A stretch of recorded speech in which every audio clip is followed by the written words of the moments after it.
जेजुरीमध्ये ट्रकच्या धडकेमध्ये 3 महिला वारकऱ्यांचा मृत्यू झालेला आहे आणि त्या संदर्भात नीलम गोऱ्हे यांनी भावपूर्ण श्रद्धांजली अर्पण केली आहे। घटना वेदनादायी आहे अशी भावना सुद्धा त्यांनी व्यक्त केली आहे। शिवसेनेच्या वतीने मदत करणार असंही गोऱ्हेंनी आश्वासन देताना म्हटले।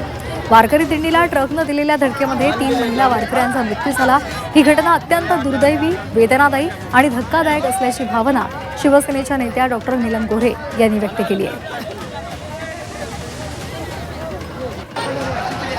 एक दुर्दैवी घटना घडलेली आहे। मी याच्याबद्दल खेद व्यक्त करते, श्रद्धांजली व्यक्त करते। यांच्या कुटुंबियांची विचारपूस करायला सांगलीमधले आमचे शिवसेनेचे पदाधिकारी बजरंग पाटील तसंच सुनीता मोरे या सगळ्यांना कसबे डिग्रजच्या ग्रामस्थांनाही संपर्क साधायला मी सांगितलेलं आहे।